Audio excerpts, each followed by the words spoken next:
Hello viewers, কেমন আছেন সবাই? আশা করি সবাই অনেক অনেক ভালো আছেন। দেখতে দেখতে আমরা হেড ওভার হিলস ড্রামার লাস্ট এপিসোডে চলে এসেছি। চলুন এটাকেও আমরা এক্সপ্লেন করে ফেলি। 12 নম্বর এপিসোডের শুরুতে আমরা জানতে পারি যে গ্যনহোকে লিপ বাম দেওয়ার পিছনে ইয়মহার একটি উদ্দেশ্য ছিল। সে নিজের রক্ত ব্যবহার করে পিশাচ সম্মোহন রিচুয়ালের মাধ্যমে সেই ভস্য ওই লিপ বামের ভেতরে ঢুকিয়ে সেটা গ্যনহোকে দেয়, যাতে করে গ্যনহু আর সঙ্গা একত্র হতে পারে। আর গত পর্বে আমরা দেখেইছি যে গ্যনহু আর সঙ্গা মিলিত হয়ে গেছে। এরপরে গ্যনহু সঙ্গারূপী বংশুকে তাদের ঘরে নিয়ে আসে। জিহো এখানে সঙ্গাকে দেখে অনেক শকড হয়ে যায়। তখন সঙ্গারূপী বংশু জিহোকে কিস করে ফেলে আর বলে, এ কি, আমি তো তোমার বডিতেও সুইচ হতে পারছি না।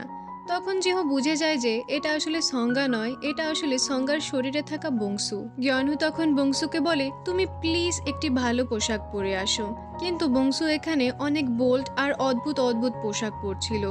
এমন সময়ে ঘরে জিনুং চলে আসে। তখন তারা বংশুকে ঘরে আটকে রেখে জিনুংকে অন্যমনস্ক করতে থাকে এবং বলে, তুমি এখন এখান থেকে চলে যাও। কিন্তু জিনুং কোনো মতেও যেতে চাচ্ছিল না। ওদিকে বংশুও ঘর থেকে বেরিয়ে আসে, যার কারণে জিনুংয়ের নজর সরানোর জন্য গ্যনহু জিনুংকে ওপাশ করে তাকে হাগ করে ফেলে এবং বলে, জিনুং, আমি তোমাকে অনেক ভালোবাসি। জিনুং বলে, আমিও তোকে ভালোবাসি দোস্ত, কিন্তু আমার এমন কেন মনে হচ্ছে যে আমার ক্যান্ডি কেউ চুরি করছে।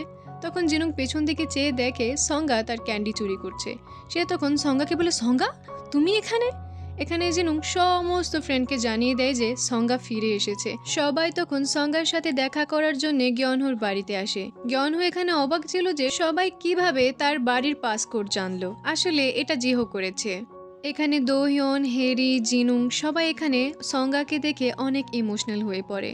সঙ্গার ফিরে আসার খুশিতে সবাই এখানে পার্টি করতে থাকে। তখন বংশু মনে মনে বলে, দেখেছো সামান, তুমি ফিরে আসার কারণে সবাই কত খুশি হচ্ছে। আই এম সো সরি, এখানে আমার আসা উচিত ছিল না।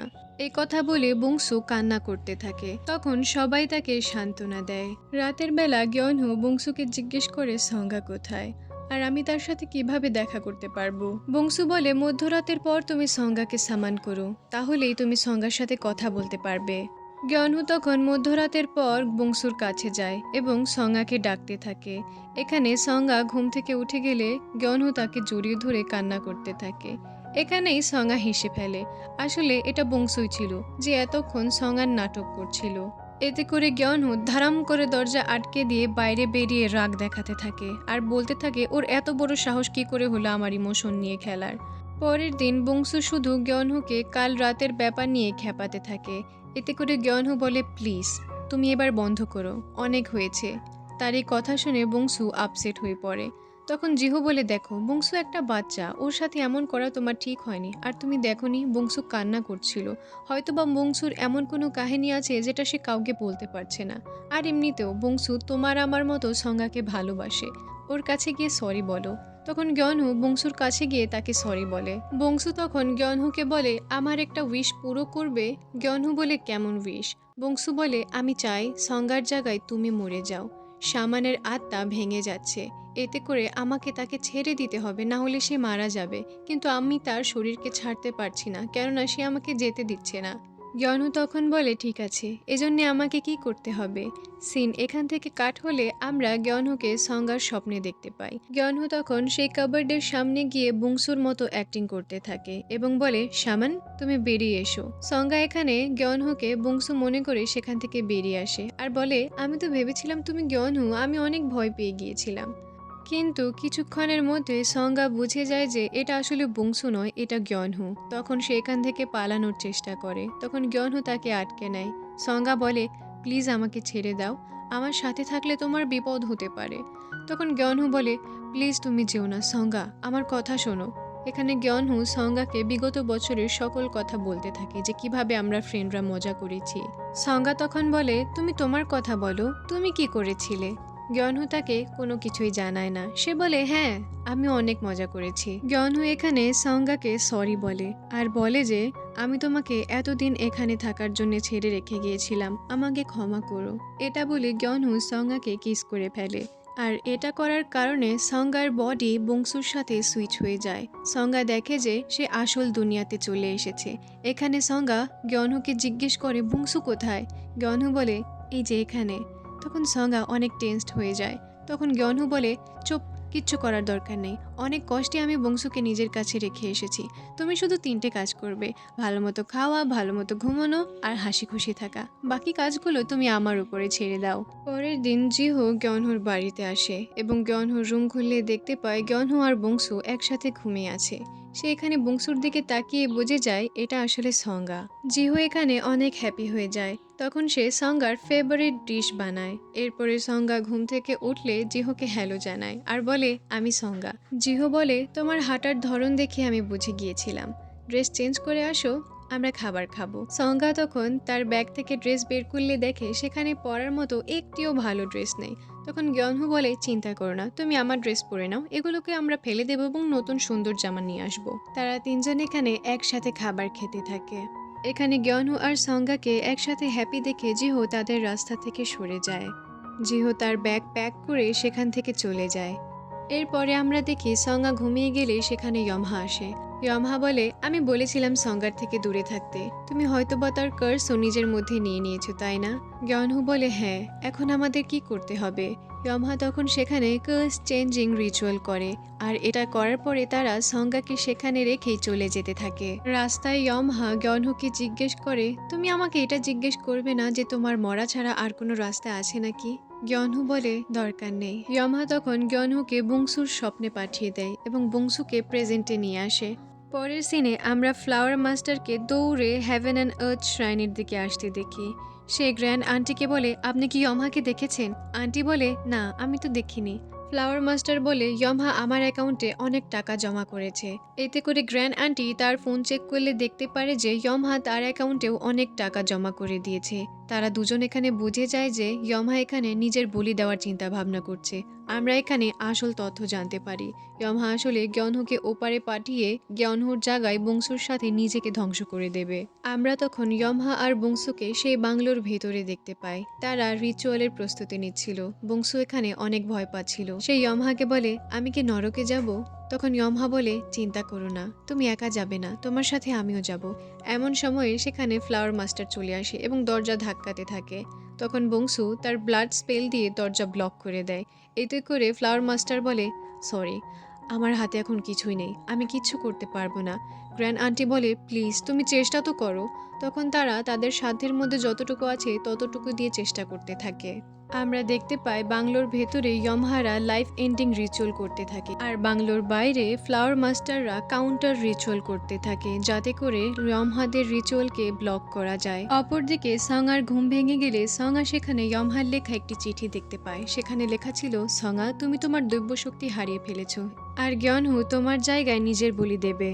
ঘুম থেকে উঠে গেলে হয়তোবা তোমার অনেক খারাপ লাগবে, কিন্তু ধীরে ধীরে তুমি এটাকে আপন করে নেওয়ার চেষ্টা করো। চিঠিটা পড়ে সঙ্গার মাথায় যেন আকাশ ভেঙে পড়ে। সে তখন দৌড়ে হেভেন অ্যান্ড আর্থ শ্রাইনে যায়। সেখানে গিয়ে দেবতাদের চোখ খুলে প্রার্থনা করতে থাকে এবং প্রায়শ্চিত্ত করতে থাকে। সে বলে ফেইরি গড প্লিজ আপনি ফিরে আসুন, এমন ভুল আর কখনো হবে না, আমাকে সাহায্য করুন। তখন আমরা দেখতে পাই সঙ্গার অঙ্গরক্ষক দেবতা ফেইরি গড এবং সাথে সাথে জেনারেল ডংচিনের অঙ্গরক্ষক দেবতা ফেইরি কাটানাও সেখানে চলে আসে। সঙ্গা তখন জেনারেল ডংচিনের কাটানা নিয়ে সেই বাংলোর কাছে যায়। এখানে ফ্লাওয়ার মাস্টার কান্না করতে করতে বলে জেনারেল ডংচিন আপনি কেন এত দেরি করে এলেন, আপনাকে আরেকটু আগে আসা উচিত ছিল। সঙ্গা তখন তার তলোয়ার দিয়ে ফ্লাওয়ার মাস্টারের কাউন্টার ব্লক রিচুয়ালকে পূর্ণ করে এবং দরজা খুলে ভেতরে ঢুকে এবং ইয়মহা লাইফ এন্ডিং রিচুয়ালকে ভঙ্গ করে ফেলে। তারা তখন ইয়মহাকে সেখান থেকে বাইরে নিয়ে যায়। অপরদিকে বংশুর স্বপ্নে গয়নহু বংশুর সাথে কথা বলে এবং তাকে বলে তোমার সাথে যে আছে তার নাম জানো? তোমাকে একটা সত্য কথা বলি, তোমার সাথে যে আছে সে আসলে কোনো বাস্তব মানুষ নয়, তুমি তাকে কল্পনা করছো। তুমি এখানে মৃত্যুতে ছটফট করছিলে, তোমাকে সাহায্য করার মতো এখানে কেউ ছিল না, এজন্য তুমি তাকে মনে মনে কল্পনা করছিলে। আসলে তুমি এখানে একদম একা ছিলে, কিন্তু আমি এখানে আসল মানুষ এবং আমি তোমাকে সাহায্য করব। এমনটা বলে গয়নহু বংশুকে হাক করে ফেলে। এতে করে বংশুর তার আসল নাম মনে পড়ে যায়। আসলে এখানে ইউনবু নামে সে তার যেই ফ্রেন্ডের কথা বলেছিল সেটা আসলে কোনো ফ্রেন্ড ছিল না, ইউনবু আসলে তার নিজের নাম ছিল। বংশু তখন বলে আমার বিদায়ের সময় এসে গেছে, আমি এই কাহিনীর ভিলেন ছিলাম, আমার একটি শেষ ইচ্ছা রয়েছে, এই ইচ্ছাকে তুমি পূরণ করবে? আমি তোমাকে শেষবারের মতো হাগ করতে চাই। তখন সঙ্গা তাকে হাগ করে।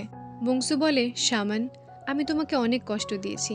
তুমি তোমার কাঁধে অনেক বোঝা রেখেছো শুধুমাত্র আমার জন্যে। আমার শেষ ইচ্ছা ছিল তোমাকে হাগ করা এবং এটা পূরণ হয়ে গেছে। এখন আমি চলছি। সঙ্গা তখন কান্না করে দেয়। এতে করে বংশু বলে, কান্না করো না সামান, তোমার চোখে কান্না আমার একদম পছন্দ না। এটা বলে বংশু গ্যনহুর শরীর থেকে বেরিয়ে যায়। সঙ্গারা তখন শেষ একটা রিচুয়াল করে। এই রিচুয়ালের নাম আমি ঠিক বলতে পারছি না। রিচুয়াল শেষ হয়ে গেলে ইয়মহা জেনারেল ডংসিনের দিকে তাকায়। আমরা এখানে বুঝতে পারি ইয়মহার যে অপূর্ণ কাজটি ছিল সেটা এখন পূরণ হয়ে গেছে, এজন্য ইয়মহা সেখান থেকে চলে যায়। এরপরে আমাদেরকে 2028-এর দৃশ্য দেখানো হয়। এখানে গ্যনহুর অলিম্পিক ট্রায়ালের দিন ছিল। জিহু সহ বাকি ফ্রেন্ডরাও এই কম্পিটিশন দেখার জন্য এসেছিল। বম এখানে সবাইকে তার গার্লফ্রেন্ডের সাথে পরিচয় করিয়ে দেয়। ওয়েট, তার গার্লফ্রেন্ডকে ওয়াটার গোস্টের মতো লাগছে, তাই না? যাই হোক, সঙ্গা এখানে গ্যনহুর কম্পিটিশন দেখার জন্য দৌড়ে সেদিকে যেতে থাকে, কিন্তু মাঝপথে সে একটি বাচ্চা ভূতকে কান্না করতে দেখে, যার কারণে সে সেই ভূতের কাছেই বসে থাকে। গ্যনহু তার কম্পিটিশন শেষ করে সঙ্গার কাছে এসে জিজ্ঞেস করে, তুমি এখানে কি করছো? সঙ্গা তাকে বলে, চুপ, ও কান্না করছে। গ্যনহু তখন সেখানে চুপ করে বসে থাকে। বাচ্চাটি তখন সঙ্গাকে বাই জানিয়ে সেখান থেকে চলে যায়। সঙ্গা তখন গ্যনহুকে জিজ্ঞেস করে, তোমার ট্রায়ালের কি হলো? অলিম্পিকে খেলতে পারবে কি? গ্যনহু বলে, হ্যাঁ, আমি সিলেক্ট হয়ে গিয়েছি। সঙ্গা এতে অনেক খুশি হয়ে যায়। সে গ্যনহুকে বলে, আমাকে একটি হাই ফাইভ দাও। কিন্তু গ্যনহু এখানে হাই ফাইভ দেওয়ার বদলে সঙ্গাকে কিস করে ফেলে। তখন সঙ্গা বলে, আমি হাই ফাইভ দিতে বলেছিলাম। তারা এখানে আরও একটি কিস করে এবং প্রত্যেক টিপিক্যাল কে ড্রামার মতোই এই কিসিং সিন দিয়েই এই কে ড্রামাও এন্ড হয়ে যায়। ড্রামাটি আপনাদের কাছে কেমন লেগেছে আমি তা জানি না, কিন্তু পার্সোনালি এই ড্রামাটা আমার কাছে অনেক ভালো লেগেছে। আমি আশা করছি ড্রামাতে যে কঠিন কঠিন শব্দ ছিল আমি সেগুলো আপনাদেরকে সহজ ভাষায় বোঝাতে পেরেছি। ভিডিওটি কেমন লাগলো কমেন্টে জানাতে ভুলবেন না, এবং ভিডিওটি যদি ভালো লেগে থাকে তাহলে অবশ্যই লাইক করে যাবেন। আর আপনি চ্যানেলে যদি নতুন হয়ে থাকেন তাহলে সাবস্ক্রাইব করে যাবেন। আর ব্যাকগ্রাউন্ডে আসা সাউন্ডের জন্য আমি অনেক দুঃখিত। আশা করি আপনারা ক্ষমা সুন্দর দৃষ্টিতে দেখবেন। দেখা হচ্ছে অন্য কোনো ভিডিওতে, ততক্ষণ পর্যন্ত সুস্থ থাকবেন। আল্লাহ হাফেজ।